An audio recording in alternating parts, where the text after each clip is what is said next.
Hello, welcome to the Magic of Podcast with me, Paul Rothman. I'm very excited today. I've got a lovely guest, a new friend of mine, and a fabulous actor and performer. It's the wonderful Mr. Nicholas Hoult.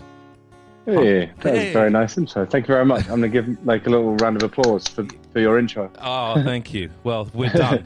It's a 5-star review. We're all good. There we go. Hey, how's it going? It's good, man. You know, we're living in kind of strange times, but making the most of them as positive as possible, and just getting through. How about you? Yeah, it's. I think we're in a different period now. It's kind of like we know what's going on. We're just getting on with it and hoping we can get back to work. Really. Yeah. I am looking forward to getting back to work. It's been nice to kind of step away from it and reflect for a little bit, because I'm not the best person at stopping. It's kind of or even I suppose reflecting and appreciating where things are at, sort of stuff. I'm very much always looking for the next and keeping busy, I suppose, in that fashion. So it's this actually enforced time to relax and switch off a little bit and not be able to do that was something that it took me a second to settle into, but now I'm like, oh, you should really do this more often. It's good for you. So you hold up in LA now? Yeah, I'm in LA. I was in Italy just as this all kind of begun, and then flew back to LA to be with my family and hang out here. So we've been here for, I don't know, how long has it been? 5-6 months? Yeah. I mean, it was literally kind of a few weeks after we were hanging out, I suppose. Yeah, it was insane because you came to the Magic Castle with me. Yeah. And actually, that was a kicking night, I remember, particularly. Dude, it was unbelievable watching you do your thing. I was just blown away. I remember, I'm still sit there occasionally. I've got no idea how you pulled the wool over that room's eyes so well. Your ability to work on 2 levels is what's really astounding. It's that thing of you're giving good chat and humor and comedy on the surface, and then there's also this level where people are watching you, trying to catch you out of what the trick is, but your brain's working on that level where you're also managing to just completely trick them into what's going on and what's happening. I don't know how you do. How do you do that? How do you do that? Well, because my brain. I'm very much one of those people that's I'm committed and obsessive, and very much if my mind's on something, then I can't multitask. It's that's it. That's what I'm doing. So it's amazing to me that you can have so many different areas of your brain kind of firing at a really high rate that quickly. We practice as well. But I think there's the acting thing. We talked about that actually on the night. We were talking about improv and all that side of things, improvisation. Yeah.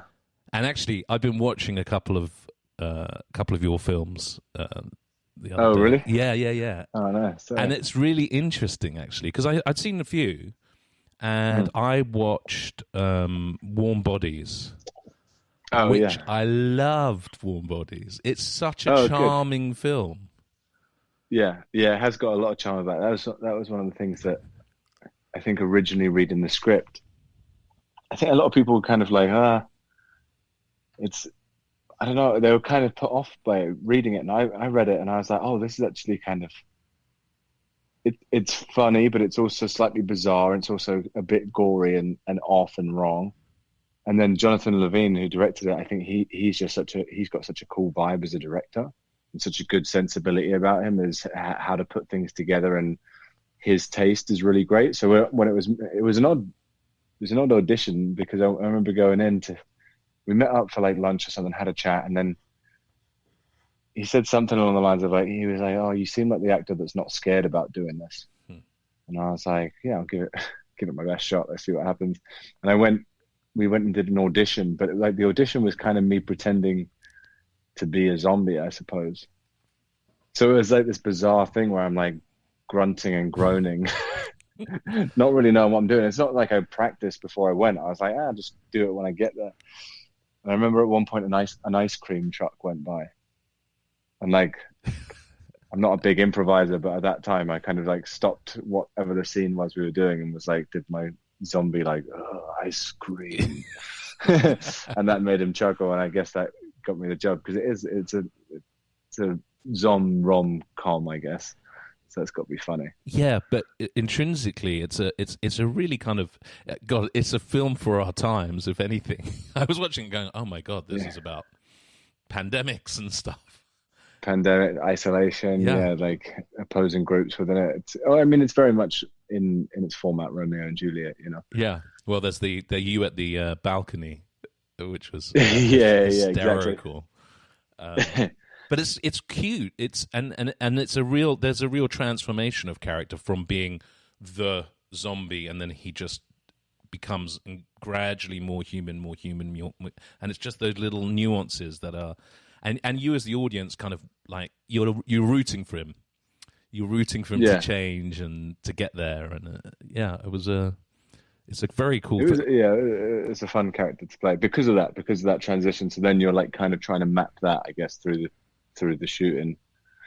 And each day, obviously, you don't shoot in order, so you're sitting there and you're kind of going, all right, this today, and then this gradually gets better. It's actually weird things. Myself and Rob Corddry, who plays M. Yeah. We went to like, I guess like zombie school for a couple of days, and we were like working with a Cirque du Soleil movement coach, and like we're like running around car parks in Montreal, like pretending to smell brains and stuff like that, because it was like one of those things where it was like, where are we pitching this? We're not just the slow moving zombies. We can move quickly, but like we're not like 28 days later like athlete sprinters. So yeah, the odd things you do when you're an actor, when you're suddenly pretending to smell brains and clamber around car parks and stuff. What year was that? How long ago was that? I think I was like 21 when we shot it, so 9 years ago. Oh, so is it maybe that old? Okay. 2011. Wow. Yeah, I was pretty young. I think I was 21, maybe 22. I don't remember exactly. So I noticed I watched finally watched The Favourite as well. Which thanks for watching that. I've had in my collection. I had like a Sky download on my computer, so I zapped it onto the TV.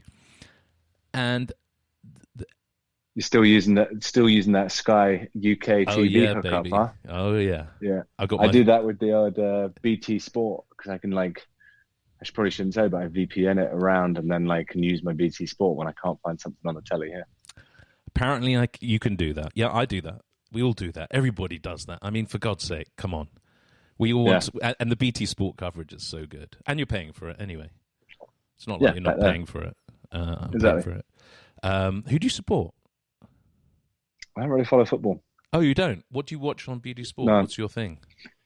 What do I watch? At the moment, the NBA has been back, so I've been watching a lot of basketball. I grew up playing some basketball, so okay. You know, that was something that I really didn't realize how much I missed until sports got shut down, and I was like, oh, you really. I'm kind of like more of an event sport person, I suppose, whether it's like the finals of a sport or whether it's like a big fight that's coming up, boxing or UFC or something. I'm kind of, those are the things I really get excited about. So, and it was Olympic year. It was Olympic year.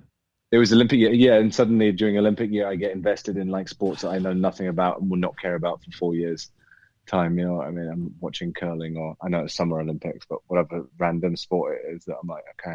Were you in London for the 2012 Olympics?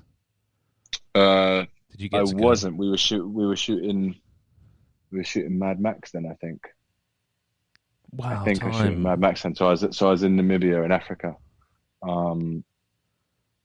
which means maybe I shot Warm Bodies after that or before. I don't know. I don't really keep up with dates. Yeah. Especially now. Sort of big blur. Who knows what day it is anyway? Yeah. So I was watching The Favourite, and it's interesting because Warm Bodies, you get the sense of you with your comedic timing. Like, there's the kind of straight-laced actor, and then there's this very comedic actor.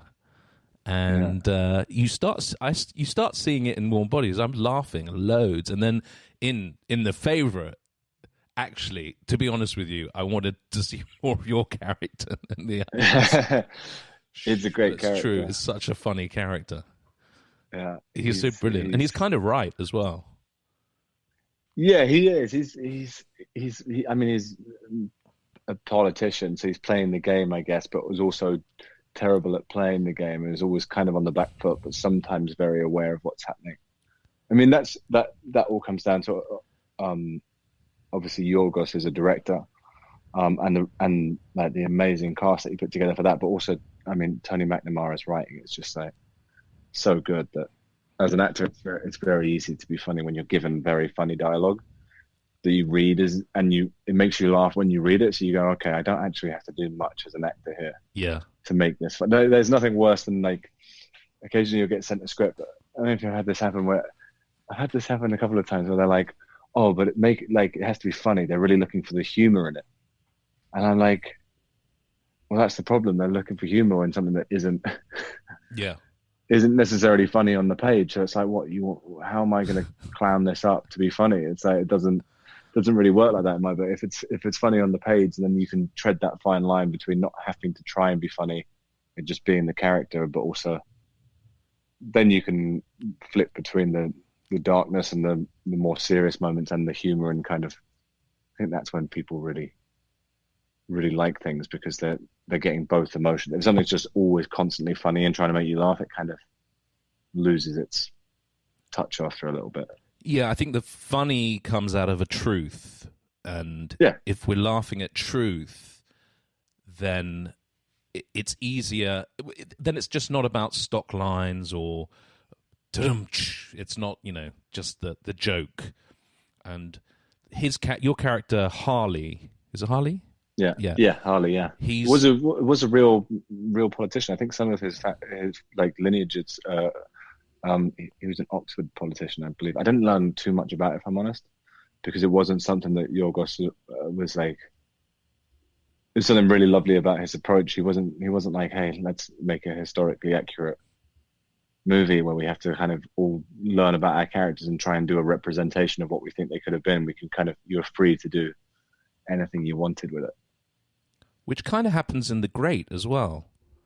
Yeah, it's the same vibe. I mean, that's obviously about Catherine the Great, but occasionally people have asked me questions about Catherine or about Peter the Third, who I play, and I'm like, I can't really tell you anything about it because it's just not that approach. It's the same writer as the favorite Tony, so it's very similar vibe in terms of where we were approaching it from. So, and it was actually on the favorite that he was like, hey, I've got this script, and read it. It was written at that point as it was a play he did originally, but at that point it was a feature script. I read that and I thought that the Peter character was really funny. So like unlike anything I'd ever read before. So I was like, yeah, if this gets up and going, I'd love to come play him. And then Elle Fanning came on, and her and Tony pitched it as a show, and it all got going very quickly.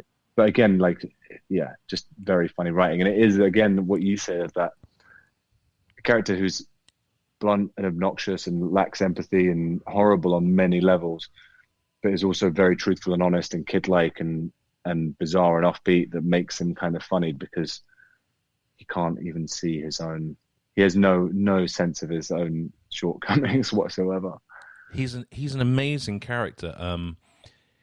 I've seen the episode 1 of The Great, and I'm hooked. Actually, I'm going to watch them all because I really like it.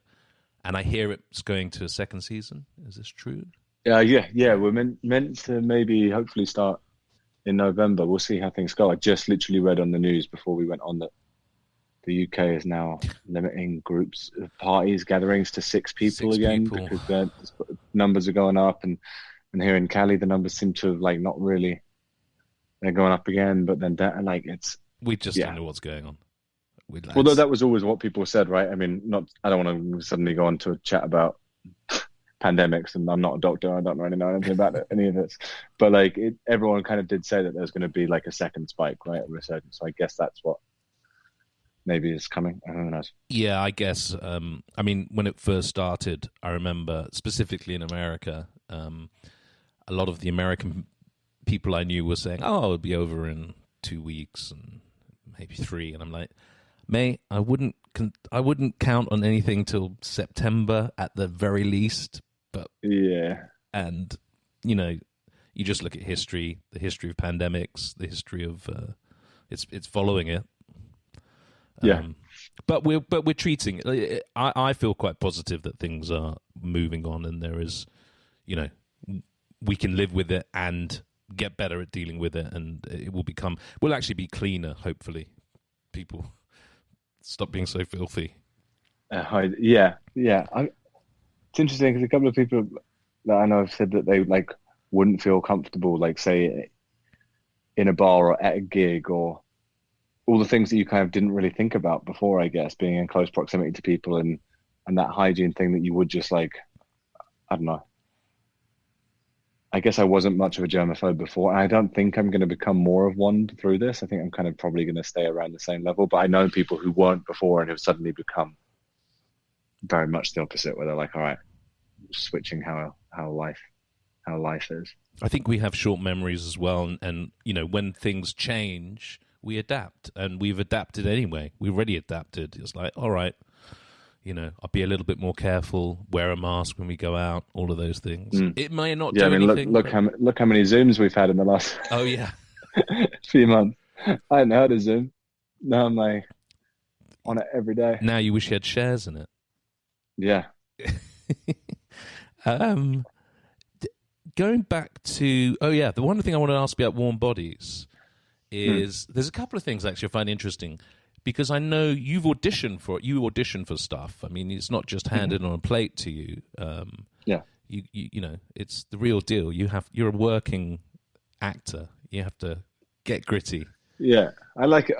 Yeah, which is something that it's always slightly scary. Occasionally, I get offered things, and either if I get offered it, it's probably something that's not very good that I shouldn't do, or it's like too similar to a character I've done before, so it's silly for me to do it.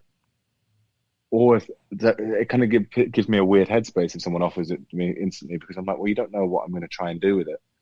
You haven't seen me act this character, so how do you know that? It's a weird feeling when you turn up on set having not auditioned, because you're like, well, is this what you were hoping for? Yeah.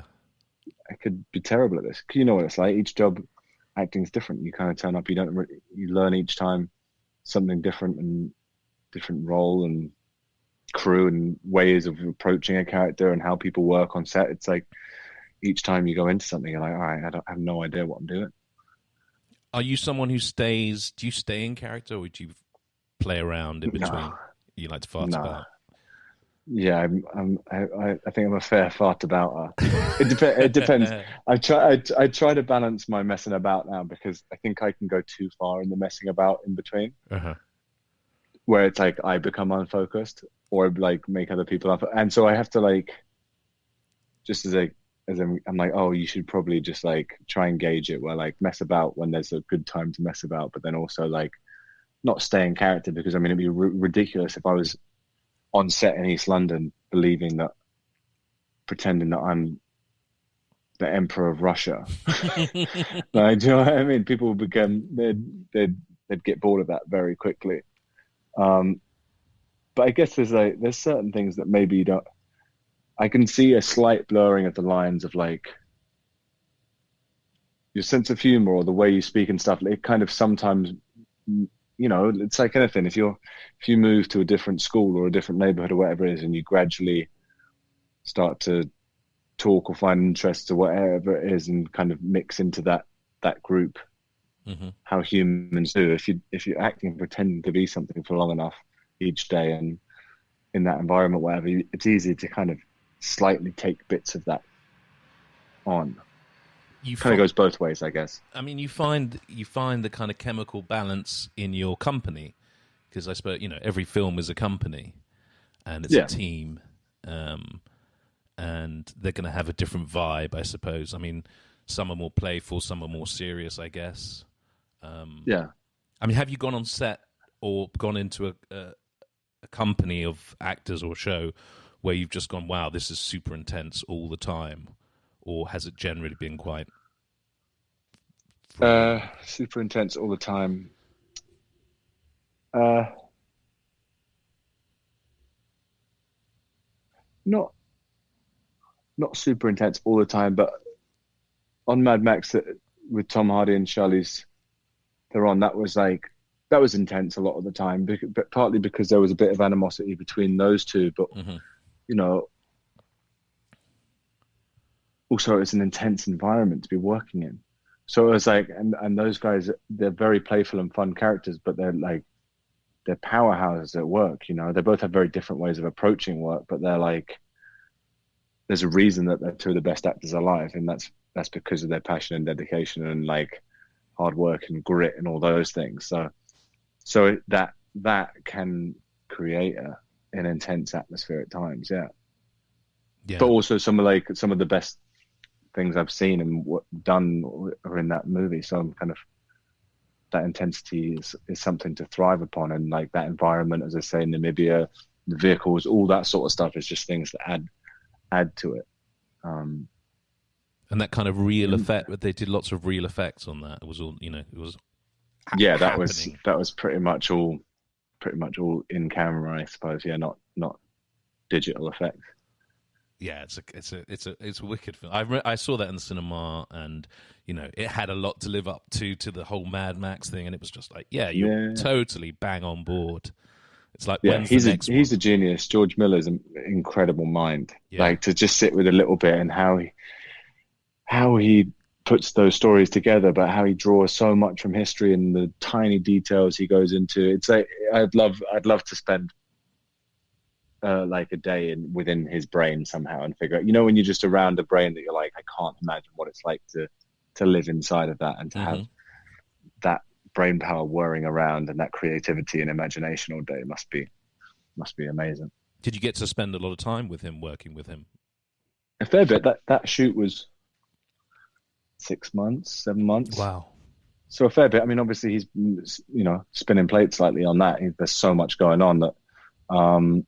But we stayed in touch, and I've had dinners with him since, and kind of occasionally try and pick his brain about maybe characters that I might play and how I can kind of stop them from being too similar to characters that we've seen before, not kind of stop falling into tropes with them if possible. Well, you're definitely not in a trope in that one. I mean, that is he's all out, that character. yeah. And you have your Matthew McConaughey stroke De Niro moment where you lose the weight and you are totally you're basically unrecognizable. You're transformed physically as well. Yeah, I dropped 20 pounds for that. 20 pounds, I think it was. Which you know what, is one of those weird. I think it's like, I could tell that I was getting lighter because the scales is saying it and whatever. It was one of those weird things where I saw a photo from it the other day, and I looked and I was like, oh wow, you were, because George said he was, before we started shooting, he's like, hey, your character's meant to be kind of almost dead essentially, and he was like, so I need you to look like it's kind of the end for you, and so I need you to lose weight. And it was weird because I saw this photo and I was like, wow, you do look really sick, the amount of weight you lost. But at the time felt strong and energetic, and it wasn't like I was not eating. I was just running a lot and training a lot and eating less than the energy I was exerting. So it was like, and I was 20 something, so it fell off. But it's weird. It was weird looking back at it because I didn't feel that skinny or anything. But then looking back, I'm like, oh, you really were. Yeah, and then you kind of and you. I mean, the trajectory of characters that you've got to play is really cool. It's a real development. You can see, like, looking when I was watching all the different bits about you and your journey. Thanks for taking the time to suddenly prepare like that. I thought we were like just having a chat, and then you're like doing like research. Yeah. Yeah, well, because going through the back catalogue. Yeah, man, because that's respect. It's important. Yeah, I appreciate it. No, it's cool, and I remember you. Obviously, everyone goes back to About a Boy, and I remember that when it came out, and it was such a cute and lovely performance. And what I've watched some interviews with you as well, prepping, because what I like about it's this whole podcast thing as well that I think is really interesting, and the reason I was excited and really pleased and honored that you jumped on board with me with it, because you can talk about things more in depth, and also when you know somebody, it's more relaxed, and those little shows are bite size, and they're it's to get the little nugget, the little story, the little thing, and people are much more nuanced than that, and you don't get to know them. And we were talking about Rogan or whatever, or anybody, where you get to know or find out something more interesting, and the actors or the performers become more human.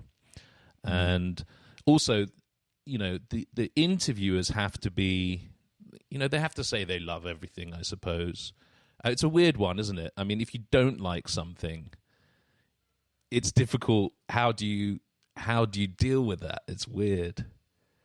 I don't know. I'm trying to think of when I've been in interviews when people have been like, man, you can definitely tell people's excitement level about something.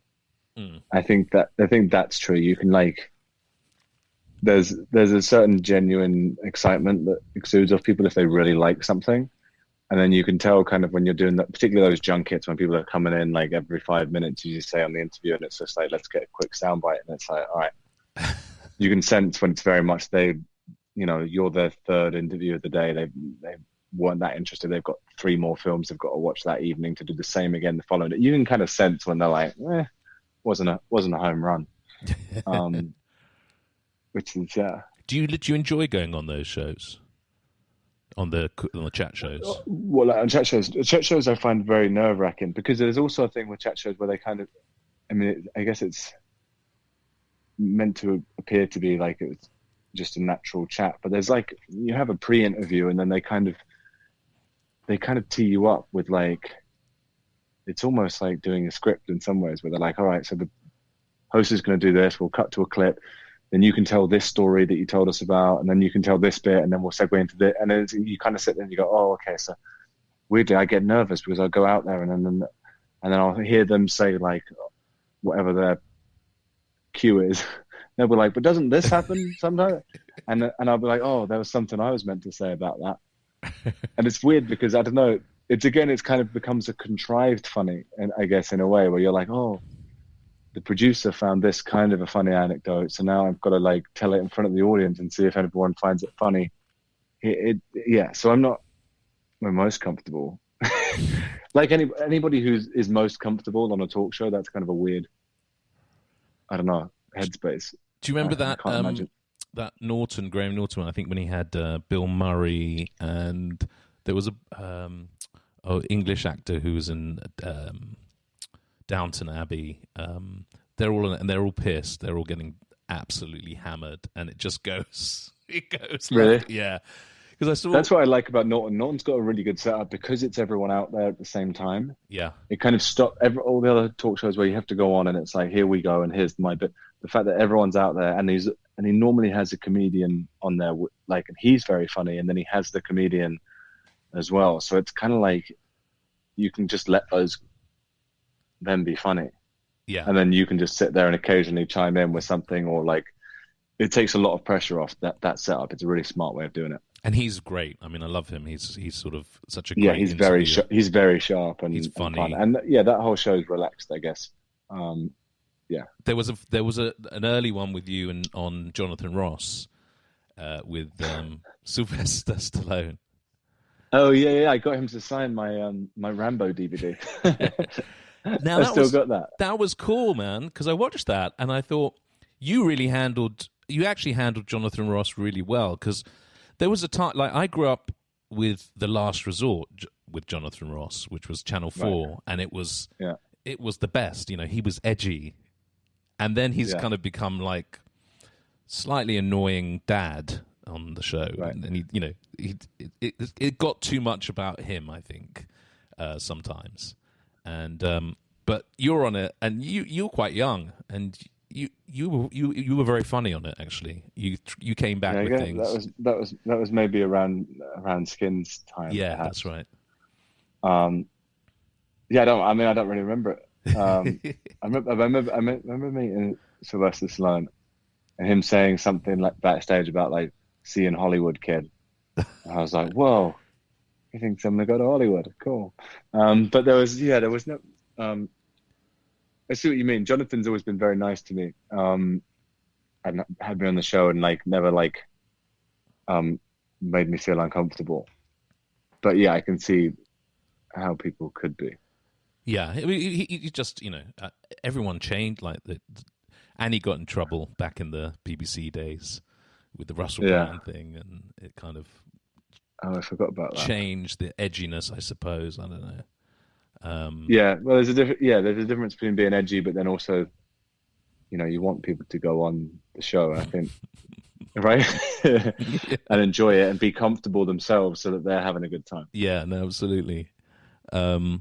When, as an actor, so do you have are you US citizen or you just UK? No, I've got a visa. You got a visa. So do you have to do, this was something I was thinking about, the whole SAG thing. Do you have to be a member of SAG and do all that? Yeah. Oh, so you had to jump on board. Yeah, the SAG thing, I think any American production, you have to be a member of SAG to do it. Even if you're British? Even if you're British, yeah. If you're working, I think I did my first job as a SAG member at 14. I came over to do a film called The Weatherman in Chicago, and yeah, so then I had to like get a social security number and join SAG and do all that sort of stuff. But I'm very glad I have, because otherwise, the way the system works over here, like I wouldn't be able to get health insurance and all those sorts of things. So it's like it's just very different over here, I suppose. So you kind of need to be part of those unions, and they work very well for you. It's a good thing to be part of. Yeah, I mean, back in the day, Equity when it had teeth in the UK, you were more protected and there was more deals, and now it's not like that. Yeah, it'd be good to see that come back. Yeah, it's a hard one. I mean, SAG. I'm on the eligible, so you can work. I can, if I get a gig, I can do it, and then that's the must join moment. Right. Yeah. So and there's that protection. I think that's a good thing. So working with this was the thing on the Warm Bodies thing. John Malkovich. Yeah. So, like when you were young, as well, obviously seeing Sylvester Stallone, it's so cool, and First Blood, awesome. But like for me, like John Malkovich, one of the greats, all-time greats. Yeah. Is that? Do you have? I mean, there's certain actors. It's great. You work with them, you're up your game. But do you still get that moment where you go, "Oh my God, it's so and so"? Do I still get the moment? I mean, I definitely had that with Malkovich. The thing that impressed me most about him, though, was like, whilst we were shooting that film, he was also doing 2 different operas on different nights, touring, doing opera. And I think he was also designing a clothing line and stuff like that. So that was what I was amazed about. He'd come on to set and he'd be like, oh, going off to do this opera. I can't remember which ones it was, tomorrow night, and then a different one the following, and then working on this clothing line that he was designing. And I was like, oh, okay. So you're not just great at doing the acting, you're also off there doing the opera and clothes design as well. And I was like, here I am, grunting and groaning, pretending to be a zombie in your presence. Thanks very much. Yeah, but I didn't. I mean, did I feel? It's a weird thing. You want to up your game, and you want to be good, so that those people are like, all right, don't think you can act. I suppose you don't want a legend of acting to be like, huh, who's this? Why is he here? So there's certainly an intimidation factor, I would suppose, but that's also if you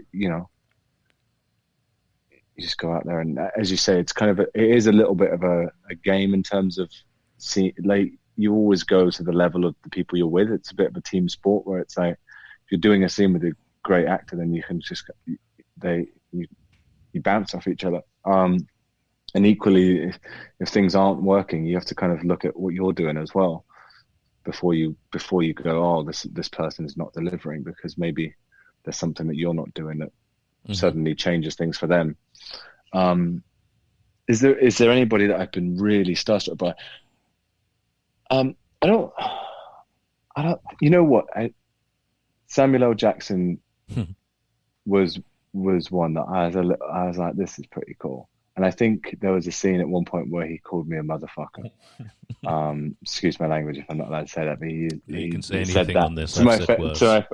to my face, and I was like, that's really cool. I was like, there was a brief moment where I clicked out the scene and was like, I just got called a motherfucker by Samuel L. Jackson. And I was like, that's cool. Put that in the memory bank. And again, it's one of those things where he's hard working. He writes bios for all his characters. He turns up. He knows his lines. He's on point. And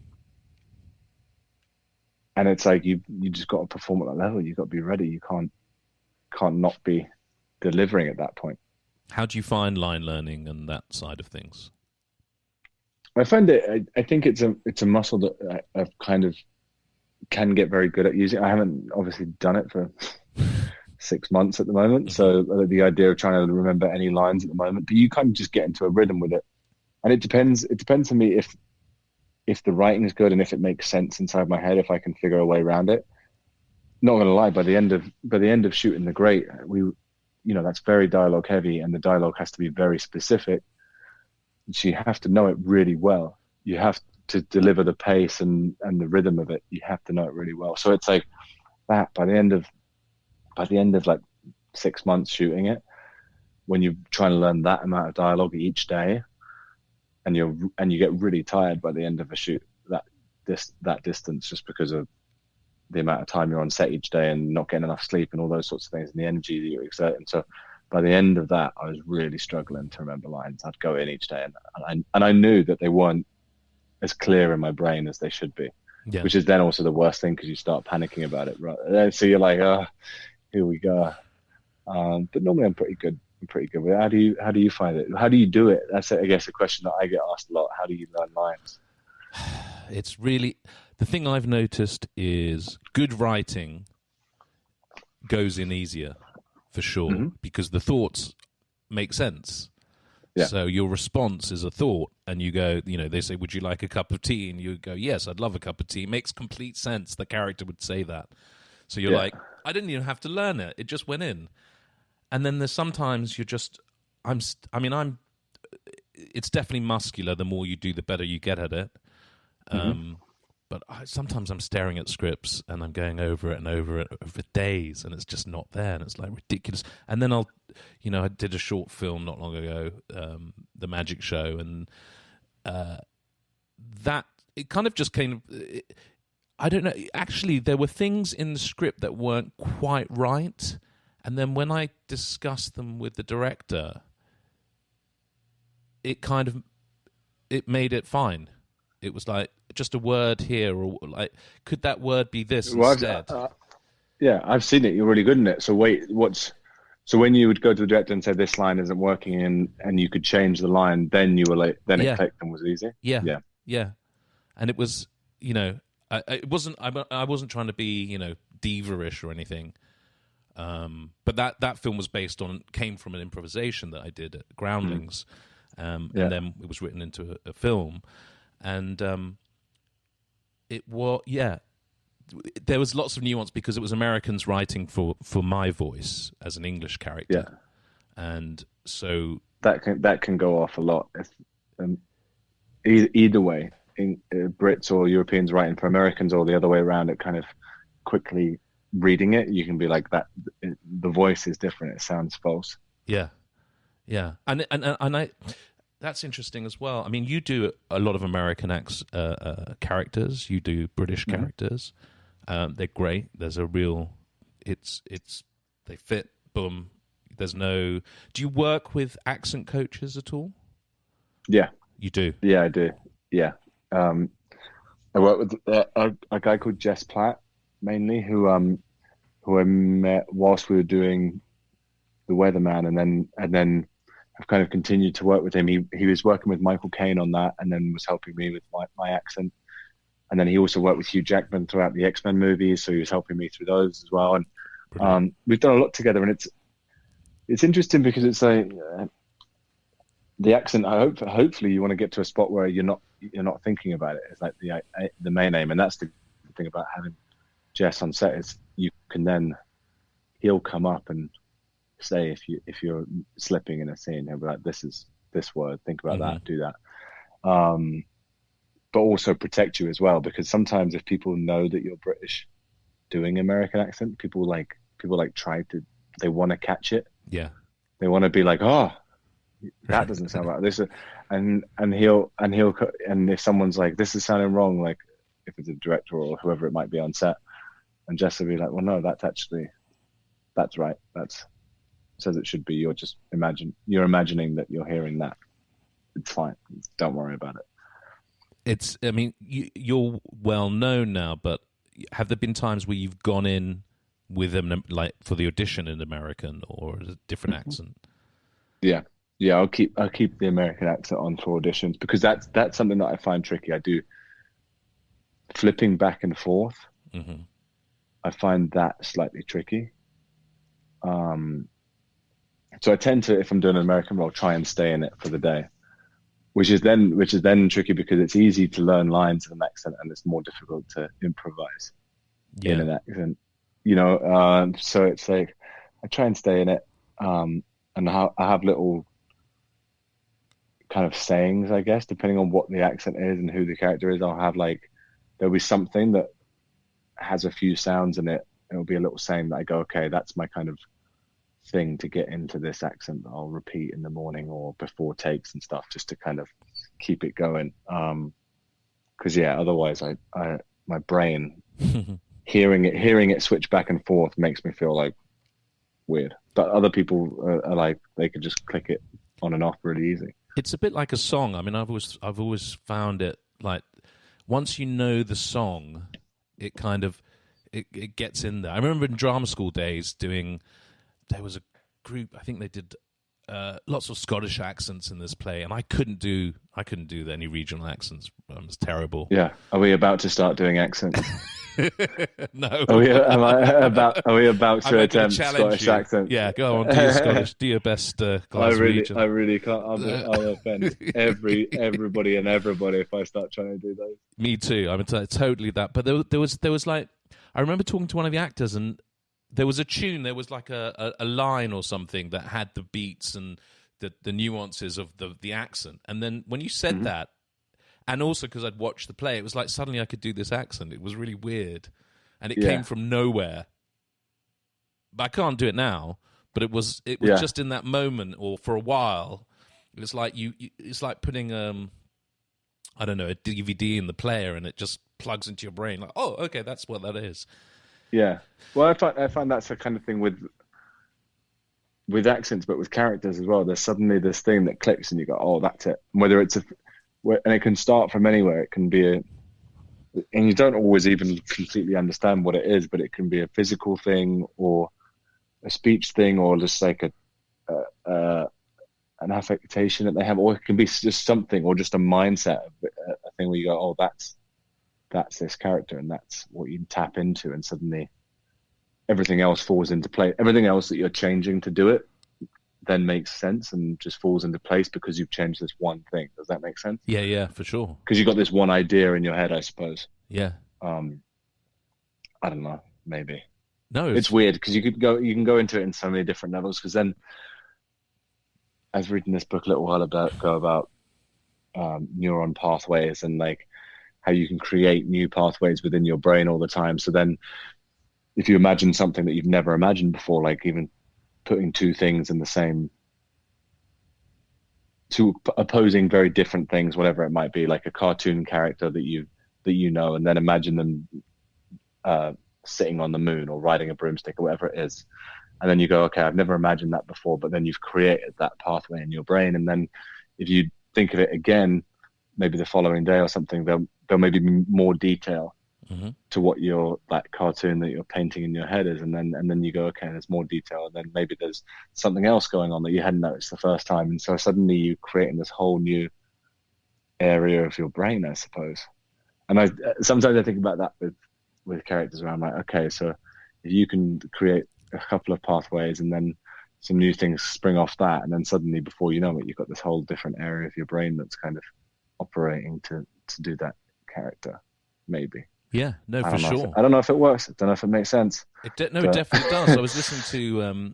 I'm sure there's a lot of scientific people out there going like, that's not what, that doesn't make sense. It's not what we're talking about. But in my head, I've like adopted it for my my uses. No, I think it's totally that. Andrew Huberman, this brain guy, neuroscientist, was on Rogan, and he was talking about that and the neuroplasty of the brain. This idea that previously they thought that the brain gets cemented in an idea. It at a certain age you are that thought process, and it doesn't change at all. But actually, it carries on. You can keep changing it. So the brain can keep developing and create new pathways, and you're not stuck in one sense. I mean, I suppose it's like you're not stuck in one sense of being.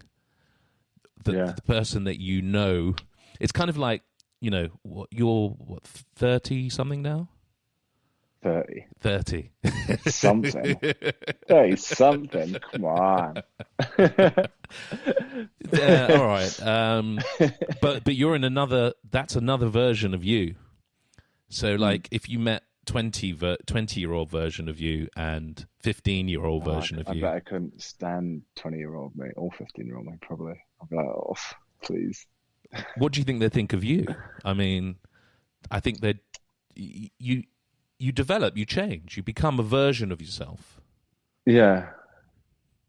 I don't know. You're always kind of evolved. I always feel like the mental stage I'm at is probably always slightly behind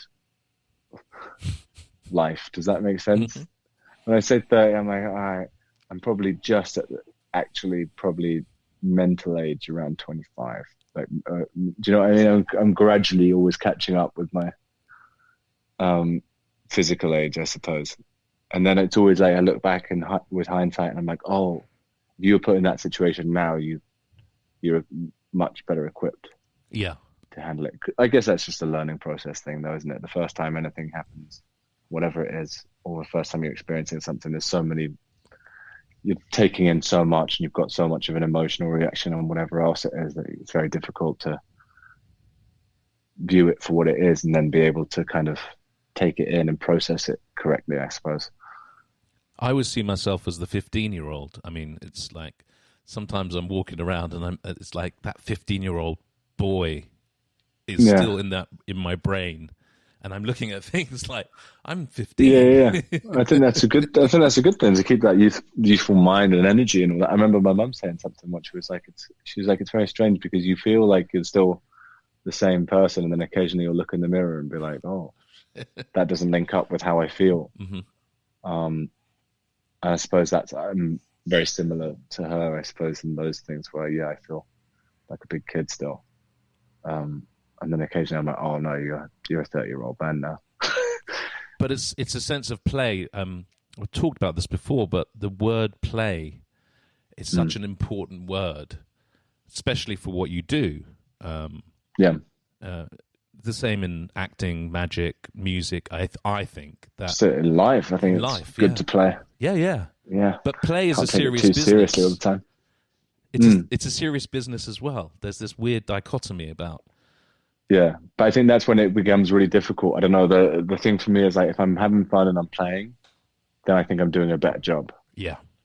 And I think the results are better. And when it becomes like serious and business and blah, blah, and like, oh, then I think I kind of lose the ability to, the right part of my brain or whatever it is isn't being activated. I'm not producing the best stuff that I could, you know? Do you feel it's, I think my favorite stuff is when it's really in your body. So you know the script, you're in it. I would say it's improvising between the lines. There's improvising between the lines. It's those little nuances that just kind of happen. You haven't prepped them, but the beats have to be there. You have to be in front of the camera at this point. You have to slap that person or whatever it is. But there's a lot of that with you. I've seen a lot. Is it Elle or Ellie? Elle. Elle. Yeah.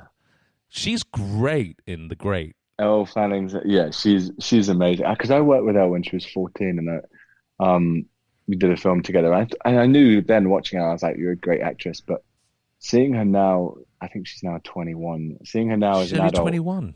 Wow. Yeah, the poise she's got, but the sense of playfulness, as you say, but also like the strength in her characters, but also the ability to not be married to one thing within a scene and just have fun with it. She's brilliant in that character. I'm like, and those are the most fun scenes to do. The ones with me and her kind of bouncing off each other, because these characters are kind of always playing games with each other and going back and forth. And that, I guess this goes back to that framework thing you're saying, where it's improvising between the lines, because Tony's dialogue and his scenes, they're always great on the page. The scene, the structure of the scene is perfect, and there's always like something to play with. The dialogue is witty and sharp and fun. And then as the actor, you can go, okay, great. So that's all there.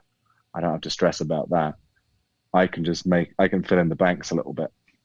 Yeah.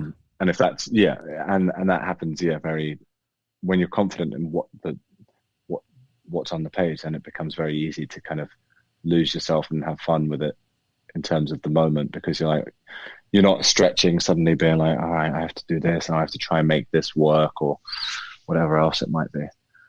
Yeah, and you're not a puppet. I mean, you're not the worst jobs I've done are, let's go into worse jobs. Worst jobs. Worst jobs. It's those moments where you're really a puppet. You're just like, you're there. Here you are. No, pick that up. No, say it like that. No, let me give you the reading of the line. I'll say it like this, and you're like, okay. I mean, it's funny with the director I worked with before, with the short. He'll give me a line reading, but we're mates, and I'll try it one way, and then I'll try. I don't mind the line reading. No. Sometimes I'm like, look, I'm just not getting it, or I'm just not. I can't be in your head. I don't know how you've imagined writing this. I don't know what it is that you've seen when someone's very specific about a line reading. I'm like, you say it, and then I'll just repeat it how you say it, because that's better than you like going around the houses trying to explain to me some weird motivation for saying it differently that doesn't make sense to me, because clearly I just don't understand what you're getting at.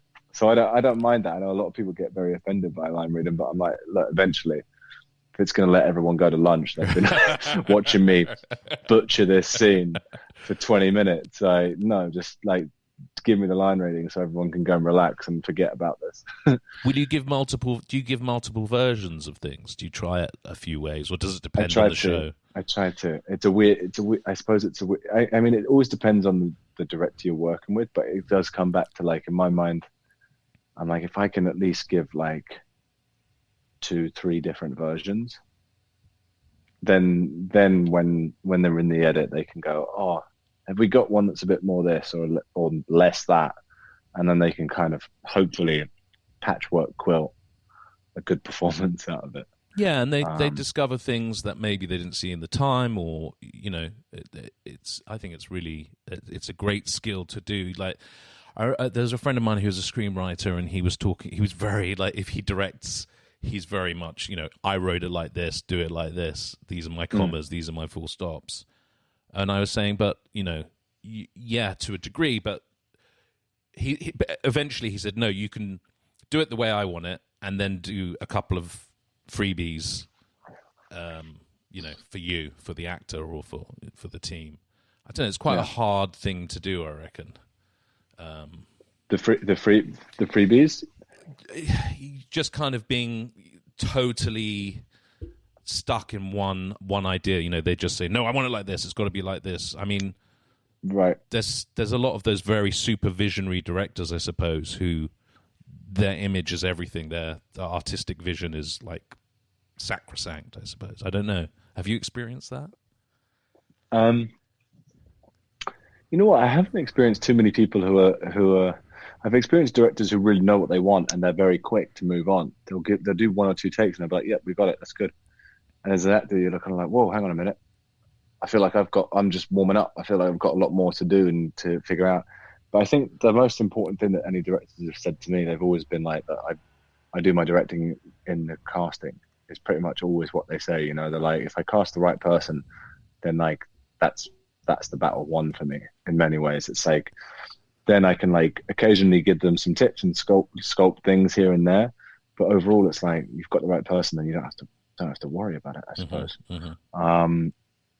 So yeah, I luckily haven't had too many who are like say it exactly like this. I mean, I've had people that are like, no, you don't improvise, you do the script, but I'm more than happy to do that.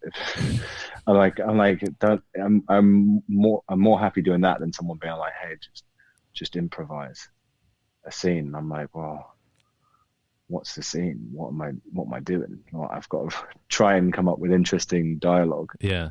At the same time, and I've done films like that and really enjoyed the process. And so I guess it depends. That's one director I worked with. We did do that a lot, where it was like just kind of outlines of the scene, where it'd be kind of written in, and it would be like they meet at the bar, they discuss this, and this, and then this happens. And you go, okay, so I've got like a rough imprint, and then there's a lot of filling in the blanks, but like the way that director worked, Drake Doremus, it makes it very actually easy and relaxed, and it's kind of, you know that he's going to cut. It's interesting because it was kind of a thing, it comes back to the edit again, I suppose, in some ways, where he was like, well, I'm not going to use that, and I'll use this, and he doesn't worry about continuity. So it's like, oh, if this is interesting, and it doesn't make sense in terms of a shot or in terms of space and time, it doesn't matter. It's just like, that's the moment that he's trying to tell, or the beat he's trying to tell. So it's like, dun, dun, dun, dun. And that gives you a great sense of freedom, I suppose, as an actor, because then you're like, oh, I don't have to worry about doing the scene in a certain order or making sure that I'm in the right place to say a line. I can go anywhere and do anything, and just the best bit's going to be used. So that's a nice feeling. I don't know what the question was. Sorry, we're not on a random. I don't tangent. know either. You're like, I don't know. You were just saying random words. No, there we go. You were improvising. You were existing in the moment. It was totally honest. And that is why I don't improvise, because I just like, my brain's like, whoop, off you go. No, but then you're judging that moment of the improvisation, and actually, the fact that it's totally free and real is what makes it so interesting. Yeah, that's true. They're trying to get and that's always his thing as a director. He's like, I just need honesty. Yeah, and that's it. And if it's not real, don't do it. So it's like that's also an interesting thing, because then you're like, okay, I'm not trying to jump through any hoops specifically, or hit any certain beats. I'm just got to be authentic. And then it's like, okay, that becomes an interesting place to explore, because you're also watching someone in the scene doing the same, and it becomes quite I don't want to say raw, but like it becomes that sort of thing where you're like, oh, we're doing this on a different level than acting, I suppose.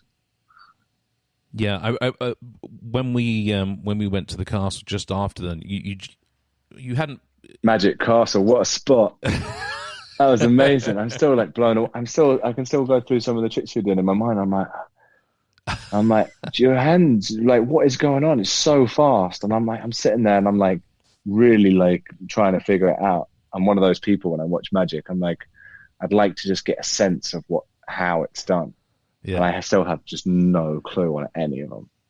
None of them. But it was a great crowd as well. Everyone was really into it. Yeah. There's those nights that I remember specifically, certain audiences and certain energies. And like, you came down, so we saw, I remember really clearly, we saw a mind-reading act first of all in the parlor. Yeah. And then we saw something in the close. That was a lot of like, oh, if you turn to this page of the book, 14th line down, and the word is da-da-da. Yeah. Which is like impressive, but after that's been done a few times, I was kind of like, yeah. I'm like, how is this working? I'm still trying to figure out how it's working, but I'm also like, I lost a little bit of my shock and amazement and awe, I would say. Because it was like, maybe because it was too cerebral, it was too highbrow for me. I was like, okay. I think it's about that for me, I mean, I operate differently because of the things that I do. And that's where, for me, it's comedic and it's, have a laugh and it's banter and it's playing off people and energy, which is why I find a lot of magicians now doing Zoom shows, and that's fine, but it's not the same. It's just not. Yeah, I was on a talk show with I don't know if it was a magician or mind reader or something, but they were like, "Will you stick around and like do this trick or whatever?" And I was like, "Yeah, I'll stick around."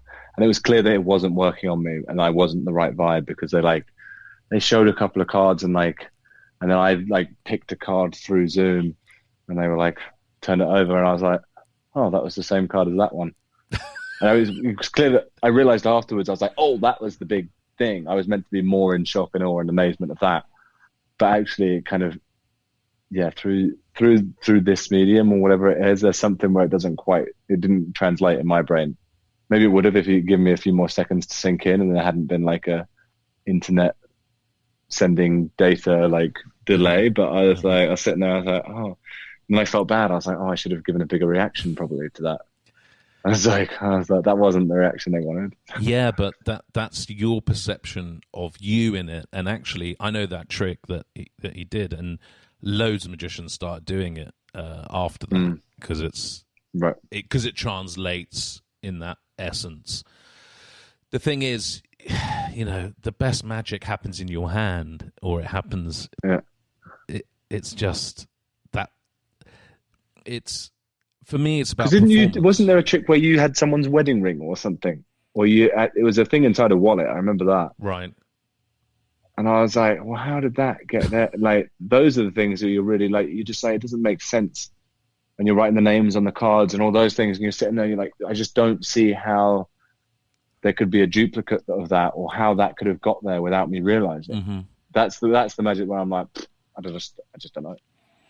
And there was some mind reading stuff. I can't remember what I did with the card under box appearing all the time, and but it was about playing, and it's about me being. I mean, I like to be a bit just push it to the edge. I did the dice trick as well, and I've got a few rude lines, and especially with the American audience, it's fun.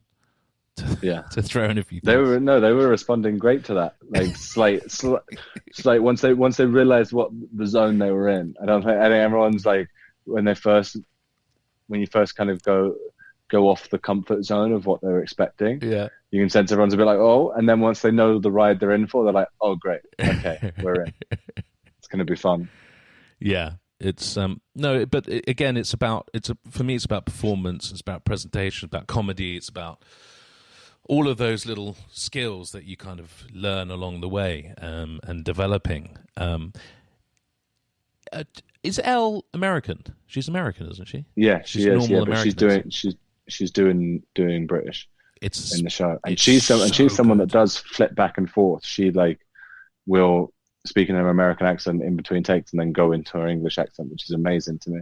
Yeah, because she's on point with it. She's really on point because British people tend to do the American better overall, I think, and Americans. Yeah, I think we're just trained to do it from a much earlier age, and it's something that you kind of have to do. Yeah, as a British actor, it's something that's like if you don't do it, then it's like you're limiting yourself massively in terms of the jobs you can do. So it's like, whereas the other way around, it's like American actors don't have to do it. Yeah, English productions if they don't want to. Are there?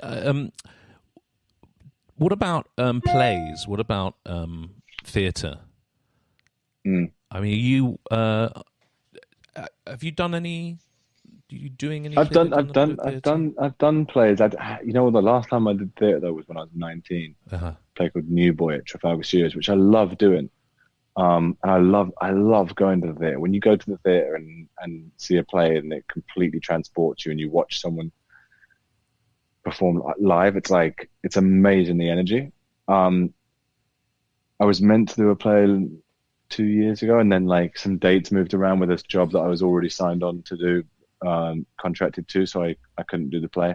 And then I've been looking for ones to do. I'd like to get back on and do some more theatre work. It terrifies me though, even the idea of it now. I remember I signed on to do that play, and then it was still like 6 months from when I was meant to do it. So I hadn't even looked at the script and started to learn it yet. But it was like I was already having nightmares where I woke up and like didn't know my lines and all that sort of stuff, and was on stage forgetting lines. I never used to have forgetting line nightmares, but now I have them all the time. Oh no! And I'm like, really? Why are you having forgetting line nightmares? Like, it doesn't happen.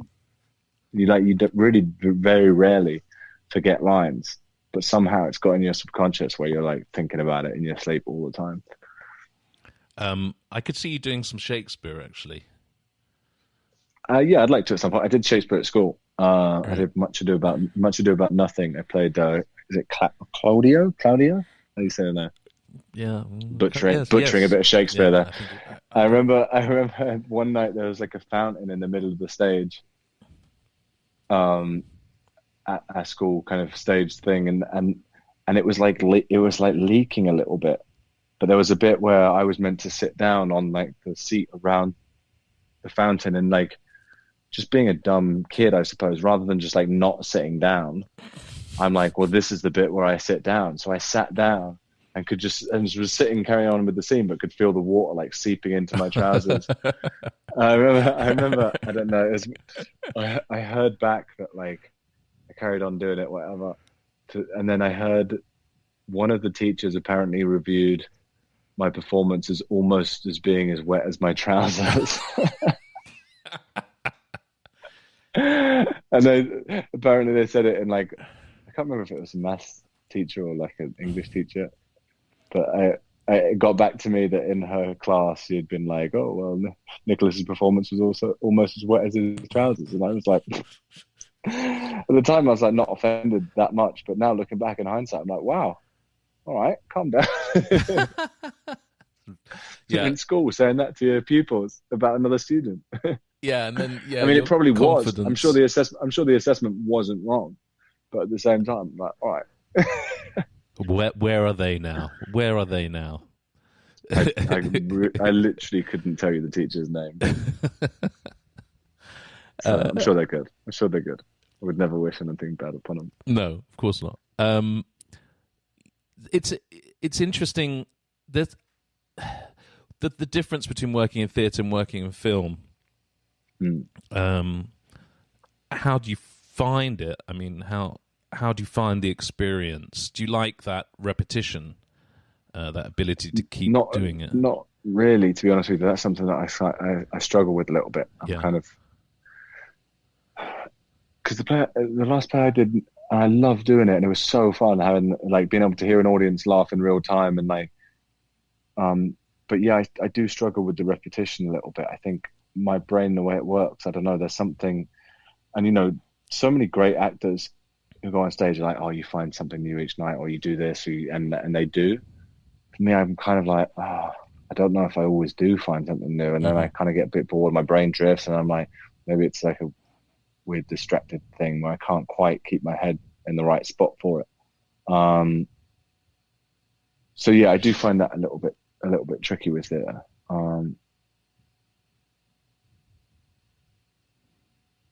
What were you saying before? We were looking at doing Shakespeare experiences, working in theatre, concentration, the difference between working in film and theatre, repetition. Yeah. And you know what it is. I like the environment of working on film, and I will see what it's like after all this when everyone's kept in different zones and masks and all that sort of stuff. But I like the film environment. I just like it.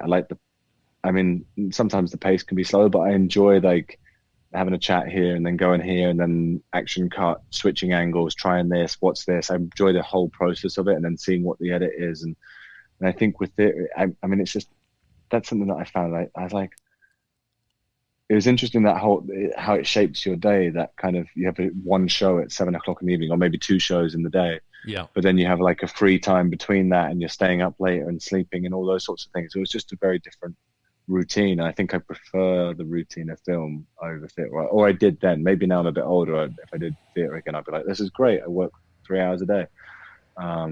It's a weird one. I mean, I remember doing Midsummer Night's Dream years ago, and in Barnes at the old sorting office. So if you know Barnes there at all. And I played Oberon and Theseus, and together apparently those lines are the most in Shakespeare or something. The thought that I could actually even learn those lines now, just, the forgetting your lines dream, that's it. That's that's terror. And of course, Shakespeare is you get people sitting there with a book following along. Yeah. You need to get it right. You can't be you making can't that improvise up as you go along. the thous and the these and the. Oh, although maybe you could. Maybe there's enough people in the audience who are there who don't really know and haven't read enough Shakespeare to really know. So you could probably just rattle off the odd other thing. Yeah, the menu of your local restaurant. Just throw it in there and then carry on, and people will be like, "That was magic." I think I saw Stephen Fry talking about it. It was ages ago. It's one of those things where you throw in a rude word in the middle of a sentence, cock, and you carry on going. And no one, they subconsciously hear it, but they don't realize they heard it. Yeah, I remember people. I knew someone who used to try and do that when they were out in the evening, but I don't think they were very good at it because every time, pretty much, the person would hear the word and be like, "What?" What? So it's like, this guy's really weird. Yeah. He just said cock 5 times.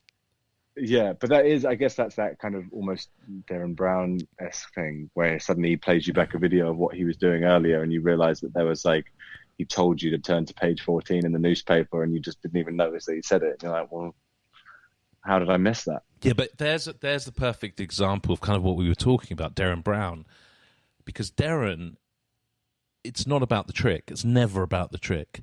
Even though he's giving you explanations and I've had discussion with people and they go, well, he said he did this. I'm like, mate, he's a magician. It's not all the secrets. Yeah, we're not going to really tell you how we do it.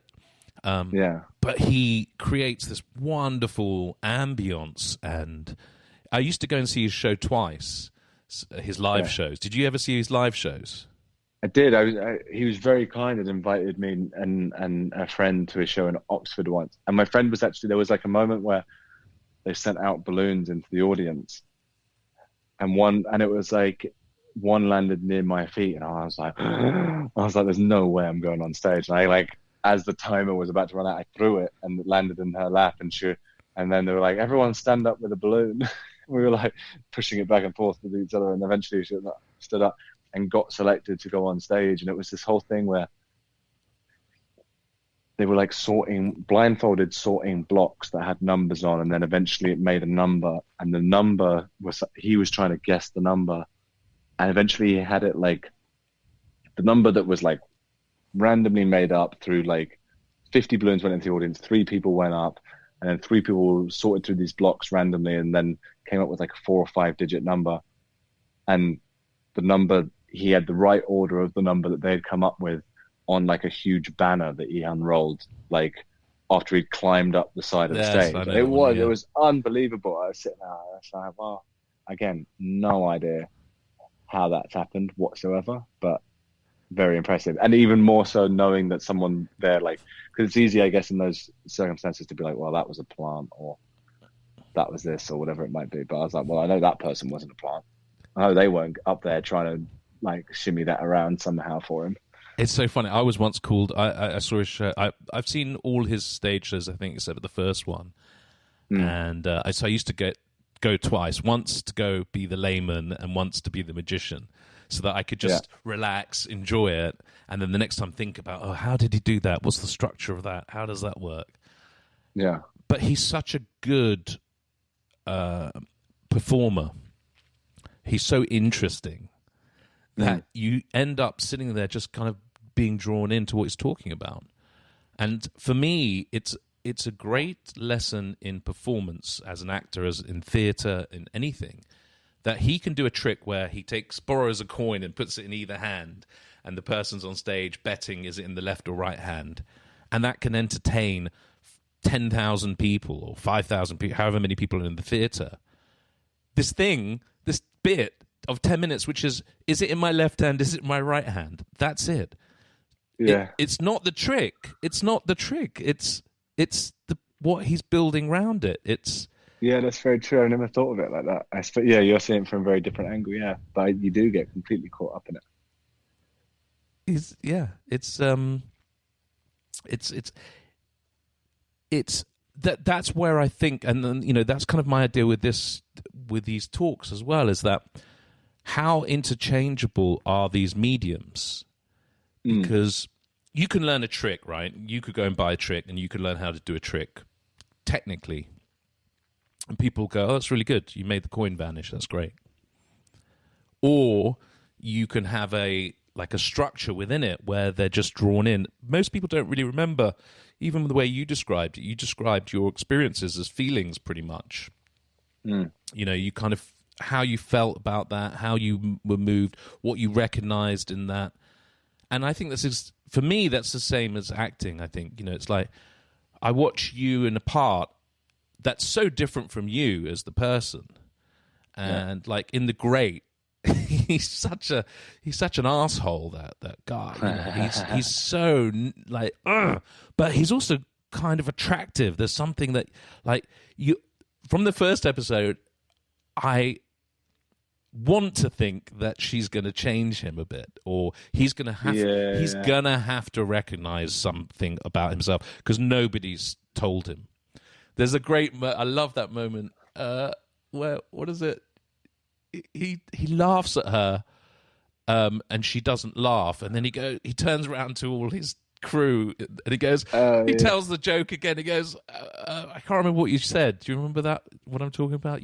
What's that line? It's like an explosion of syphilis in Kiev. That's it. Yeah, that's the line. And they all go, ha ha. And he just turns around. They all laugh, and then he turns back to us like, there you go. Yeah. He's the total spoiled little shit, and he runs around like a little boy. It's so funny. He is completely a product of that environment where no one's ever told him he's not funny. No one's ever told me no, really. No one's told him. He just keeps going. But that's what's fun about Tony's writing again. It starts there, and then you think you're gaining something, and you think he's changing, and he's not. And it's like, it's really fun, the places he takes that character. I'm looking forward to seeing what he does with the second series, because I just can't imagine what it might be. And do you? I mean, it must be fun as well from when you're doing movies. So you've got that world for a period, but with a series, you've got time to kind of really invest and discover and find more about your character. And yeah, that is really fun, because as you say, you can flip things around and change it a lot and make it evolve, I suppose. Whereas I think that's why archetypes and whatever and the characters that you see are often very easily identifiable, because in a film they've got 90 minutes maybe, and it's like, all right, well, quickly, you kind of know what you're working with very quickly and very early on most of the time, yeah. So it's kind of a shorthand, I guess, and that's the same for people watching. You watch films from such a young age that you kind of watch them in your mind almost and fast forward. That if a film's not giving you something new, it's very easy for you to quickly switch off from it, because you kind of go, I've seen this before, I know this, I've seen that, and you quickly map it out, and you're 10 steps ahead of what's on the screen often. So it's fun with TV, because you can kind of go, okay, we'll do that for a little bit, then we'll take a left turn here and try that for a little bit, and then you can try, and it can just be like one episode where you go, all right, the character now believes that they're born again and that they've changed, which is one of the things that Tony did for Peter later on, and he has like a near-death experience at one point, and then he comes back and he thinks he's enlightened and changed and going to be a completely new version of himself, and is not. He's exactly the same person, but but believes it in his mind. Right. It was amazing when that came out, because I think you might have mentioned it or something, and it was what I was shooting whilst when we came to the show. Right. Okay. And then that's right, because then I was up in on Sunset and Vine, and there was this big. I sent you the picture. Oh yeah, the billboard was up, and you're like, oh fuck, the timing was just, it was like shit. But it's it's weird, the billboard thing. I think they sent. It's amazing sometimes the things you get sent, but I think I got sent like the campaign that they did or whatever, the billboard thing, and they were like, they sent where they were putting all the billboards as well. And I was like, this is interesting. I've never been sent anything like this before. Occasionally I'll see a billboard or something. I'll be like, oh, that's cool. Yeah. But I've never been sent one like that before. But I remember getting sent it, and they sent images of like the digital rendering of how it was going to be at LAX. I remember thinking, I was like, no one's going to LAX at the moment. I was like, I'm sure when that was like bought out or planned or whatever, that was like a great idea. Yeah. That like the whole like entryway or whatever, as you're going through customs or whatever it might be, was all like posters for the great and like big billboards for it. And I was like, well, that was probably a little bit of a curveball, because no one's really going through LAX at the moment, so not many people are seeing that. And it's so cool that it's going into second season, which, you know, is a good reflect. I think it's on. Well, was it on Sky Atlantic in the UK? I don't think so. I think it was on 4. I think it was on. No, I think it was on this thing called Stars Play. Oh, okay. Stars Play, which, to be honest with you, I don't have, and I haven't tried. I don't know what it's like. I think at some point it might go to Channel 4 later down the line. Right. But that was where it was first, because Hulu's not in the UK. Hulu's not in the UK. No. Because I had so many people being like, "Where can I watch it? How can I watch it?" And I was like, "I'll try and get you a link," but yeah, I don't really know, because they're seeing what people respond to it in the States on Hulu. Yeah. So, do you have any ambition in the production side of things, whether it's producing or writing or directing or writing? No, I think I'll leave that up to the pros. There's something in my brain though. I don't think that's ever anything that I'm going to be like, oh yeah, you can do that better than someone else. Yeah. It's just not how my brain works. I'm like, no, there's people who are really good at that. The producing, yeah, I dabble with a little bit here and then, there now and again, like occasionally, where I'm like, okay, if I find like a good short story or a book or something that I'm into, and then it's been really nice. The great coming out, been really nice. Like some really great directors have watched it and been like in touch and been like, hey, if there's anything you want to do ever, let me know and we'll figure out. So I'm like, okay, I'm kind of at a spot now where I'm like, all right, if I can find the good this or a good idea and then plant the seed with that person, maybe that's something that comes together. So I guess it's also just a part of getting older, where you kind of want to try and manage your own fate a little bit and not just wait for the good scripts or the good roles to come through, because there's not that many, or they're not that frequent. And then, you know, when they do come along, everyone wants to do them. So it's like timing has to be exactly right. So if you can kind of present your own ideas, that's always good, obviously. But I'm also aware of, like, I don't want to suddenly, I'm not like, oh, I want a production company and be trying to put 3 films together. Like, I don't, it's just like at the right timing sort of thing. If things make sense, then put them together. And then directing wise, yeah, I think I'd like to direct at some point. But again, that's something that I like. I've watched a lot of the great directors that I've worked with and tried to steal or remember things that they do. I'm like, all right, note that down, or just note how they are and their approach occasionally, or what questions they ask you, how they frame things in their mind a little bit. I'm like, okay. But again, it's something where whenever I've been asked, I'm like, are you going to direct? I'm like, well, yeah, if there's something that feels right to direct. I'm not just, I don't want to do it for the sake of doing it, just so I can be like, oh yeah, I'm an actor that directed whatever. What about an episode of a show, for example? I mean, you see that a lot of the actors. The episode of the show would, that would probably be good in a sense of like learning how to do it better, or like shadowing someone doing that and just kind of figure it out and be like, okay. But also with shows, there's also a limit within that, you know, because the show is essentially tone is set.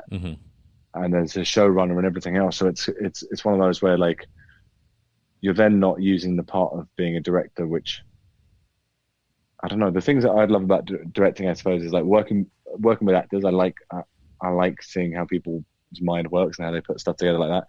But also creatively, like how you can move the camera and frame things and like tell the story through that. And I don't think if you're stepping into a show, it's a good way of learning how to do all that. But at the same time, it's like, you're not necessarily going to be pushing yourself as a director to kind of really use the medium completely creatively. You know, you're going to be kind of you've then got to stick within the rules of the show. If that makes sense. Yeah. And I suppose you've got to find that thing.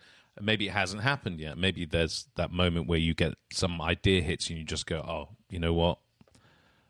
Either I've got to find someone to do this for me, or there's a part in it for me, or, you know, there's something that gets you excited about, like, who do I get to do this? Or maybe I've got to do it. Or Yeah. And there is occasionally I got sent a short story a few weeks back, and then I was like, oh, this is cool. And it, vibe-wise, it slightly reminded me of Warm Bodies a little bit, or how I think it should be tonally slightly. So I called up Jonathan Levine and sent it to him, and then he directed that, and now that's something that hopefully we can get going. You know, it's so it's fun when you get a little bit of a network together where you go, you kind of then creatively putting pieces together where you go, right, this is an interesting thing. The style might work with this person, and then right. That's what's fun about it for me, is like piecing it together. And have you found also through all your experiences, I mean, you've done a lot of movies now, TV shows for quite a period of time. Do you find your go-to guys within that, you know, the actors who you go, those are the people I speak to about stuff, or the directors I speak to about stuff? Those are like, do you find a little clique, a little team, or is it bigger than that? I don't know. I mean, I suppose it always goes back to, you always defer essentially to the people you're working with at that time, you know? So I'd never if I was working with a director, I'd never go to another director, I don't think, and be like, hey, no, because that then feels, yeah. Do you know what I mean? That then feels weird to me. But then is there, occasionally I'll reach out and ask a question, or I'll be like, oh, what's this? Or I'll hear someone say something about a film that someone that I know, and I'll be like, were you trying to do that during? And they'll be like, no, I've never heard that before. Yeah. It's interesting that someone's processed it like that, or thought that I was doing that. Or do you know what I mean? Yeah. So there's, occasionally, but I'm also like the worst person for keeping in touch and doing things. And like, a lot of the time I'm not thinking about work. Do you know what I mean? I'm like, I've got a 2.5-year-old and we're like running around and we're playing, and I'm like, there's not a spare moment in the day to even watch a film, to be honest with you. So it's like, when I'm not working, it's like completely switch off and then dive back in at work hours, or try to be, because, you know, I don't want to be one of those people that's just always work. Even though I've spoken about work pretty much consistently through this whole podcast. So sorry. Talk about something else. Favorite cereals? Favorite cereals? Ooh, you know what? When I was a kid, I was really into all bran, which is kind of odd, I think. And then I don't know. I'm quite odd tasting. I never went down the super sweet path. I don't think. I had a Special K moment. Right. Don't know why. Which again, healthy. Odd. Threat. I like a healthy. I like kind of an earthy tasting cereal. I like a Sultana bran. I like a Sultana bran. Yeah, I saw your eyes light up the moment I mentioned it right there. I just went today. I'd run out of cereal, and I was like, "Oh, yeah, I can have some." American fruit. one's not as good as the English one. They don't get the flakes right. The flakes are a little bit too thin. They get too soggy, I think. And their sultanas aren't as chewy, and they're also a slightly different color. That's it. I have to go and buy extra raisins and get the plumpest raisins to put in my raisin bran or various. And there's all these different. I have to, because they just don't work. Yeah. It's weird. Whenever I have like raisin bran over here, I'm like, not as good. Not as good. Not hitting the craving. There we go. They put some. Now shit we're in making it. the big discoveries. Now the questions that people are asking. It happens a lot with English foods to American foods, and when you look at like the stat sheets of what's in it, and you realize that like American chocolate's got 100 grams more sugar in there, fizzy drinks are like 20 times more sugar and whatever else than the English ones, and you're like, oh. Bread, yeah. Although I do appreciate a bit of fluffy American like Wonder Bread and stuff occasionally. I'm like, you're terrible. You're basically like eating a cake, but you work when you do a grilled cheese or whatever, and then get a little bit of tomato soup, dip it in there. Nice. Yeah, but eventually your metabolism changes, and then it does all sorts of terrible things to you. That's the worst thing. Oh yeah, I've slapped on some pounds during this lockdown. Yeah, because before this, I was working 6 days on the grate, and like obviously that's full on, and then you'd eat, but I was also training. I was to be doing so, like, working out for that and practicing all these fight routines. So it was literally not like, it was like the only time I'd be home was for those 8 hours or whatever, or 6 hours where I'd pass out and sleep, and then it'd be like boom, back to it. So I was burning calories like nothing, and then it's gone from that to like me just sitting, playing and like hanging out, but also just sitting a lot of the time doing nothing. And eating because I'm bored. What's your workout now? Do you go hiking, or do you do gym, or no? You know what, I do a little bit. Or just getting out of bed. I am someone that like I feel mentally better if I'm exercising. And it's a weird thing. I think it's partly because when you're not working as an actor, I suppose it's one of those things where it gives you a little bit of drive or purpose. It makes you feel a little bit like you've done something with the day. Mm-hmm. So I do kind of stay in a routine a little bit, working out. And also when this started, I suppose I was still in theory meant to be training for this job. So I was like set up a little gym area and I was keeping up with my routine. Now though, I've got back into golf big time. Oh, really? Which isn't I can't really view as exercise because I'm drinking beer, driving a golf cart. but I am twisting my body at least, well, with my play at least 90 times probably. Bless you. So yeah, it's like one of those. That's now my exercise or my little escape. I haven't played golf for a long time, but now I'm like getting kind of obsessive about it again. Where I'm like, okay, I don't want to get good, but I want to get reasonable where I can play a nice course and like make the most of it. See, that's the problem with golf for me. I'm terrible because I've never played twice and 3 times. And well, yeah, you can't expect to be great at a sport if you played it 3 times. No, but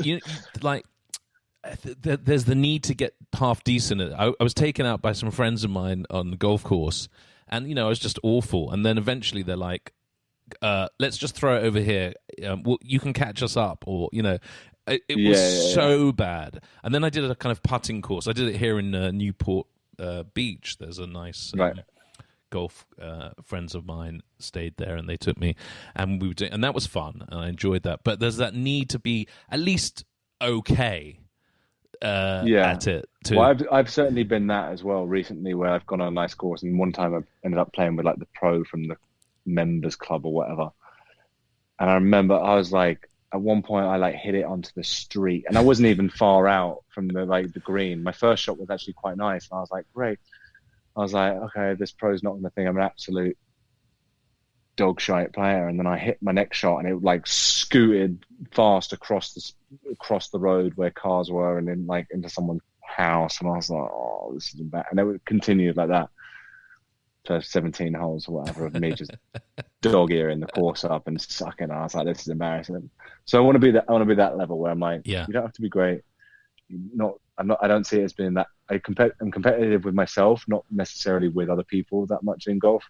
But I'm like, I just want to be able to occasionally go, yeah, that was good, and keep up. Yeah, I'm happy to hit the ball, and that first thing, be able to hit the ball, not just be. Yeah. It's very frustrating, all that stuff. Are you a coffee man? Yes, I love coffee. Although I realized I'm not a coffee man.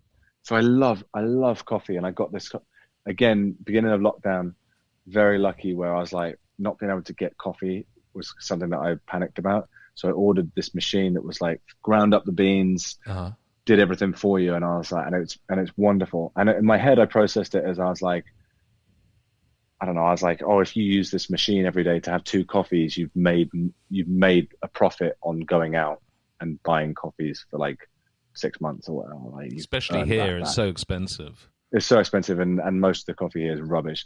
Yeah. So I believed in my head that I was a coffee man, and I love drinking coffee.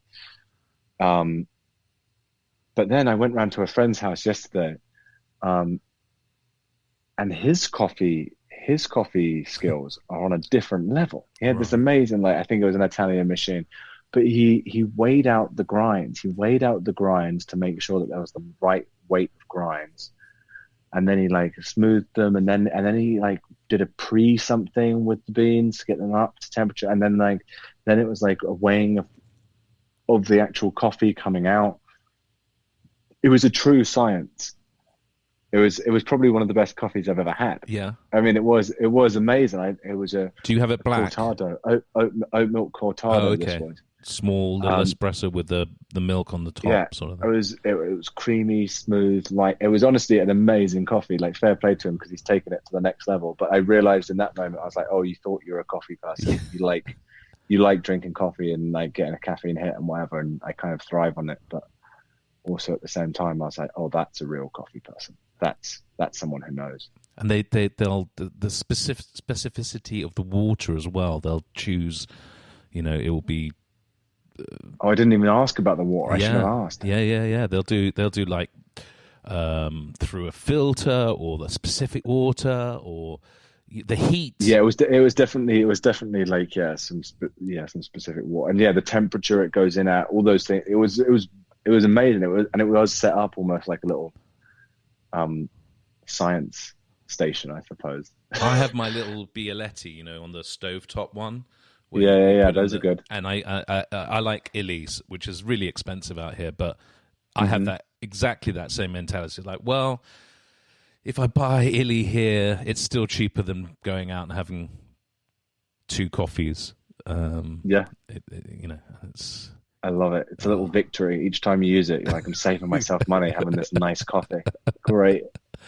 So it's weird the things you get joy out of, isn't it? No, but it's that thing. It's really important. The other thing I've got an air fryer. You ever used an air fryer? Someone was telling me about this. A friend of mine was going. It wasn't me, was it? I'm not boring you with air fryers again. No. All right, good. It wasn't me, but I will bore you about them now. I got one, and I was like, and I've been making chicken wings in it, and they're so good. And I've been making like the zucchini chips or whatever. It's really like, if you're looking for a new gadget, I'm not that much of a gadgety kitchen person. I'm like, give me a pan and a big pot that I can cook everything in, fine, an oven. Like, don't have a microwave, like all that. Like, but then this, I'm like, okay, I can really jive with you. You're like, I just put a bit of rub on there, pat it out, throw it in, and it's like really good. So no oil, no oil. I have made chips in there. And like you cut the potatoes, let them sit in water for like 10 minutes, some salt and water, so they kind of do osmosis. What do you want to call it? They take some of the starch out, essentially. Right. Okay. Or something like that. I think I got told to do it by the pamphlet. And then you pat them dry, and then maybe some salt and pepper and like a teaspoon of oil just drizzled over real quick. And that makes really good chips. Although I'll be honest with you, the chips I'm not as happy with, because the chips. They then miss that, when chips are like fried in the right grease or like whatever they fry, like that gives a bit of taste to it. Whereas this, they taste very good if you get it right, but they're missing the kind of greasy chip coating fry thing. Are you? No, but so you're a bit of a foodie, yeah? I am, yeah. Well, no, actually not. No. Not really. Like, I like good food, but I think through this, I've become more of a foodie. Are you missing, like, for me, there's certain things that I miss specifically here, food-wise. Bacon. Not that I'd eat it all the time. You don't like streaky bacon? It's okay, but not as good as a Waitrose. You're like a Russia, or one of those, Dutchy. They sell the Dutchy bacon, and it's just all these different. And they're amazing. And I find the chorizo here. I don't always. A lot of the time, I'll be making a recipe where I need chorizo, and then the chorizo is like, it's actually just a sausage. It's not like the hard dried chorizo. I'm like, this is not what I need to make this. Although it did work out once where it kind of became a bit of a ragu in a sauce. And I was like, well, this is kind of okay, actually. Well, you'll have to come over for a bolognese. That's my speciality. Oh, yes. Happily, I love a bolognese. Good bolognese. I'm like, in fact, I did the podcast with my friend Magnus, which is on, I think it releases soon. It's episode 9 or 10. And he was here in my apartment, sitting on the couch here, and basically the bolognese had been cooking for about 2 or 3 hours. So he's sitting there. We went on, and the bolognese. There's just a smell of this bolognese through the whole thing. We're doing a couple of bottles of wine. We said some rude words as well. There's a couple of rude words in it, and It's a really funny one, actually. But just we had to end because of the smell. You're just like, I got to eat. We got to eat. We got.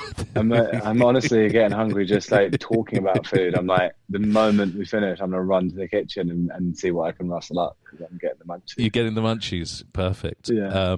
Okay. I want to just let's just go into what's happening. Let's look at the future. Let's go down the future zone. Okay. Yeah. So there's obviously a big film that you were away. You were already started. Had you started on Mission? Is this Mission Impossible? Yeah. No, I hadn't started. We were in Italy and I was due to start. I think it was like Friday and I was due to start Tuesday or Wednesday. And then there was a bit of a delay. And then when it got to Wednesday, Thursday, Venice, where we were, had shut down. Italy was like, it was the outbreak of the virus and they were like, we're getting everyone on planes and we're leaving. We're not starting right now. And then it was like, oh, we might start in London first. So we were still training and doing the stunt training stuff. And then I flew back to LA to see my family. And then London was their virus was spiking, and everyone was like, "Oh, okay." And then it became apparent that it was a worldwide thing, and productions were shutting down, all that sort of stuff. So it all got delayed. So, and then the way it's worked out, I'm contracted to do the show first, so I'm going back to do that. But they're now beginning Mission Impossible now, so I can't do it anymore, which is a shame. Oh no! Oh no! Yeah. I'm obviously bummed about it because I'd put in a lot of work already in terms of the training, like learning a lot of the fights and doing a lot of the car work and also just kind of developing a character. And Macquarie and Tom Cruise are amazing. They're really warm and welcoming and very, very generous with like their time and nurturing you and giving you ideas It was very exciting. So I'm bummed not to do it, but also just for me, I'm like I love cars and bikes and like I love fighting and stunts and all that sort of stuff. And so to be able to try and learn and do that in probably one of the best action movies around, I was very hyped about. So yeah, it's a shame, but that's the way things go occasionally. Yeah, but they'll be. I'm sure they'll keep you in mind as they move forward anyway. Yeah, well, I mean, you know what? I do trust them on that because the reason that job came about was because I auditioned to do Top Gun, and I remember after that role didn't go my way, I got a call from Tom, and he said, you're a great actor, blah blah, but not this one. We'll find something else. And that happens occasionally where people call and they're like, not this one, something else, and then you never hear from them again, and you're like, okay, like it's a nice gesture, but you kind of don't really take it aboard too much. So when it actually came back around on Mission, I was like, wow, they actually meant that, and that's really cool that that they stuck by that. So that was very cool. So yeah, it was all something that I think they were happy with the work that I was putting in up until the point that I couldn't do it, and it wasn't something where they were like, oh, we want to get rid of this guy. So with that in mind, I'm like, I know that you were doing a good job, and I know that they were excited, I think, and that makes me think like, okay, hopefully down the road somewhere else it will come back together. I think that's really important thing you kind of brought up. It's one of the things that we as actors, it's the fear, I suppose, and it's this you're never auditioning for the part that you think you're auditioning for. Yeah, you're auditioning, like, do your shit. That stuff's out of your control, so you can only do the work, present something, but people remember you. They're not, like you audition for Top Gun, but you don't get that, but you're still in their mind. So, you never forget that it's a bigger picture than that. There's so often, I really want to work with that guy. Yeah, you have to look at it. You definitely have to look at it as a marathon, or like the whole, almost the whole period of your life or your working life that you want to do it and all that sort of stuff, where you can't, and you're going to get knocked back so many times. There's going to be things that you don't get and all that sort of stuff. And I think very, very often they know beforehand, or they know very early on who it's going to be. So it's something where, you just plod away at it, and you do have to grow a thick skin and not take it personally, and be prepared each time and do your best each time. But there's really never quite rhyme or reason to it. Like, it's very difficult to describe that process because I mean, I've been doing it since I was a kid as well. So it's like,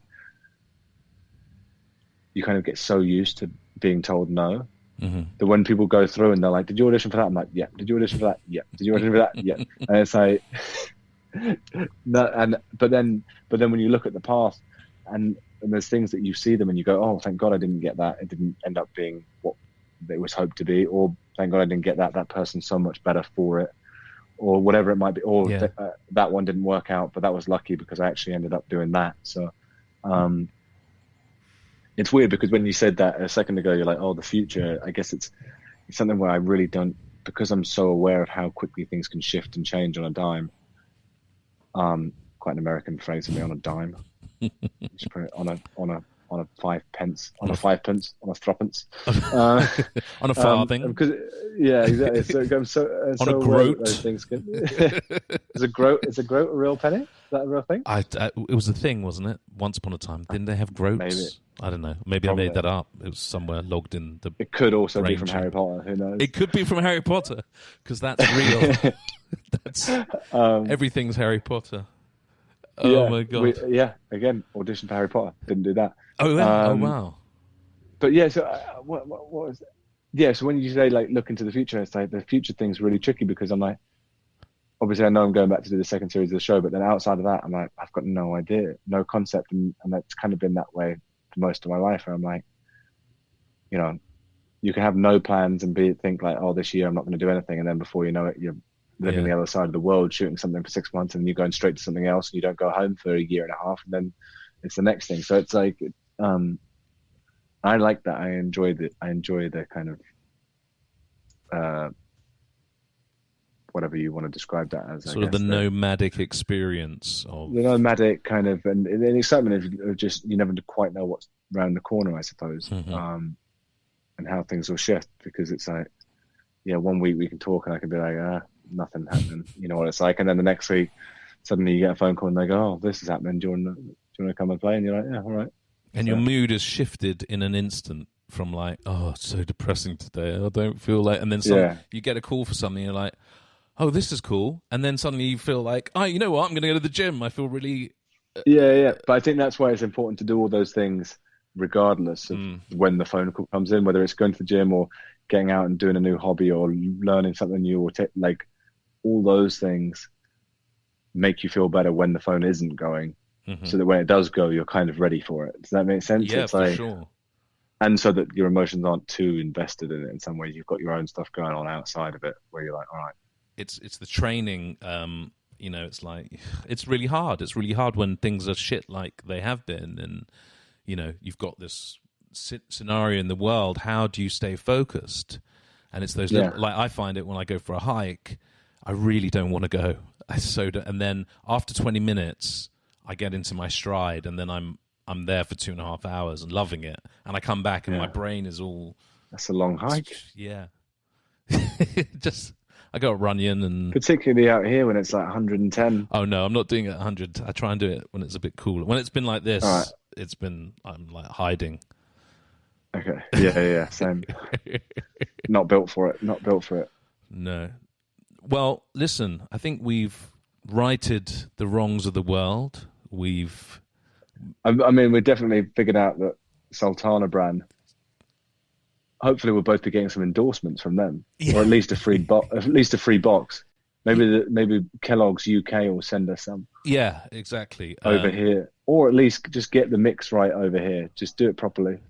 Well, that's not going to happen. It's like the chocolate, isn't it? I mean, come on. Don't get started on the chocolate. It's not worth it. It's not worth it. You can get proper chocolate here. Oh, I know what I was going to say to you, just on food. That I found good fish and chips, and I found good... Really? Yeah. Where's the fish and chips? Now I've forgotten what the name of the place.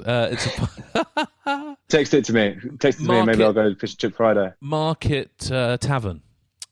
Okay. At the Grove. They do. Oh, okay. Yeah. Yeah, it's run by Brendan Collins, who's a British chef, and they do a great Sunday roast. Nice. Okay. Yeah. Oh, front Sunday roast as well. Yeah. I've been doing a Sunday roast at home, but kind of better. lazy Sunday roast, like just one pots. Right. They're good.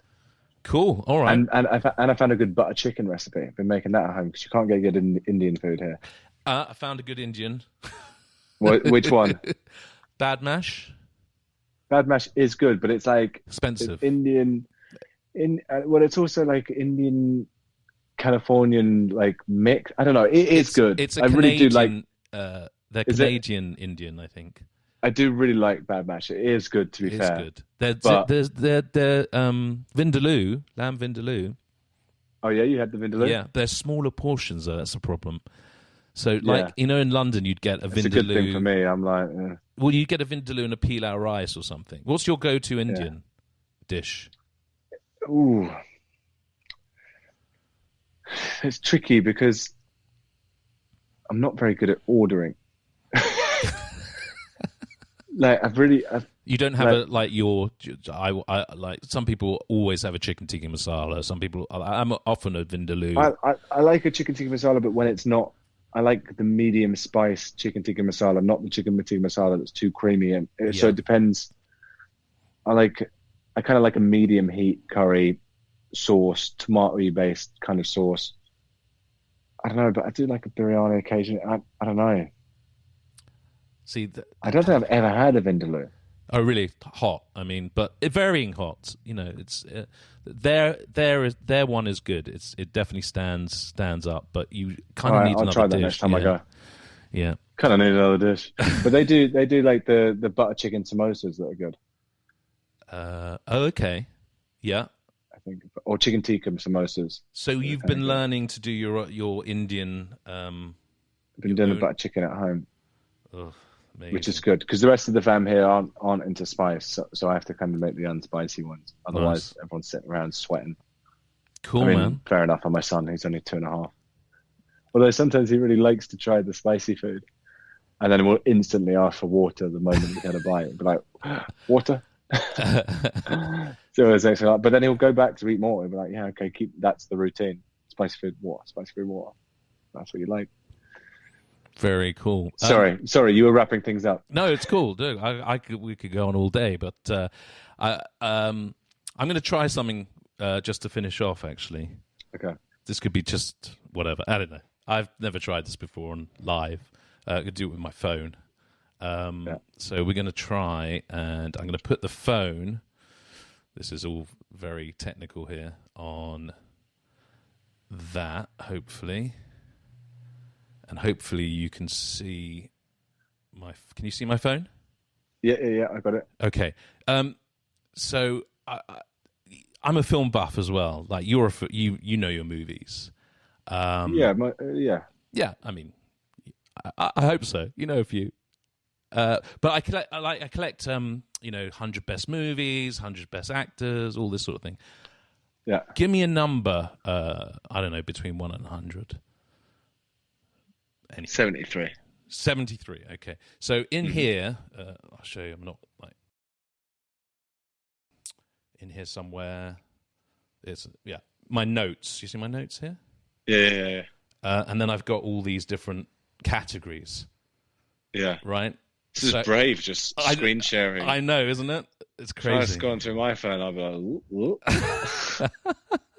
So I've got these 100 best movies of all time here. Mm-hmm. So you can see I don't know where I got this. I think it was from like Time Out 100 best. I don't know if it is the 100 best movies, but there's a bunch that I like there. Raging Bull, number 5. If you'd chosen, that would be that. What number did you say? I said 73. 73. Oh, not 72. Okay. Once Upon a Time in America. Once Upon a Time in America, 73. Oh, okay. That's cool. Because, do you know that movie? I think it's a Western, right? No, funny enough, it's a No?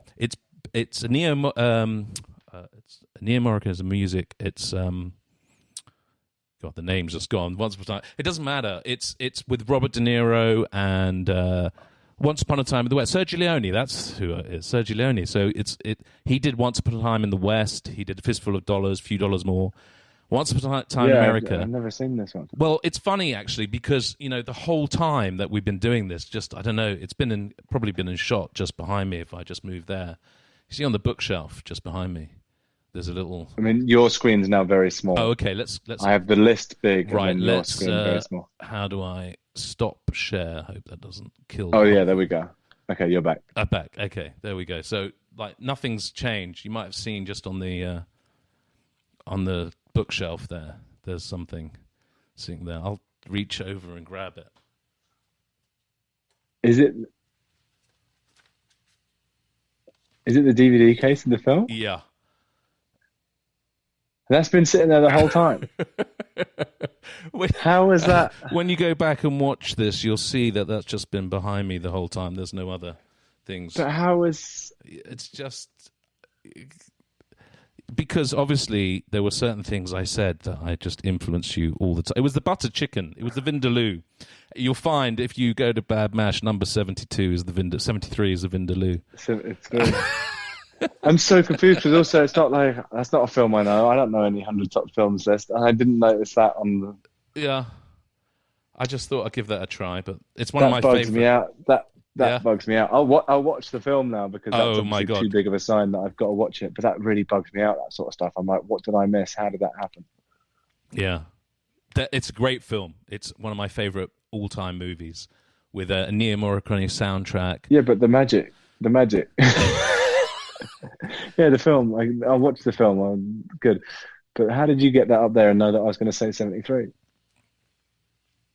It was subconscious influences and yeah. It's very impressive. Yeah. Very impressive. Mate. God damn. I'm so easily manipulated. Hey, thank you so much for taking the time to chat, man. Thank you. It's been having a catch up. Listen, man, it's been really I really appreciate it, and it's been super fun as always, and also great to dig into some of your work actually. And I really genuinely recommend that people search out The Great. It's so good, and the cast. Hey, thank you. The cast is awesome. Really great cast. Really great cast. Everyone's on point. So on point. Is it Doug Hodge? Douglas. Yeah, he's so funny.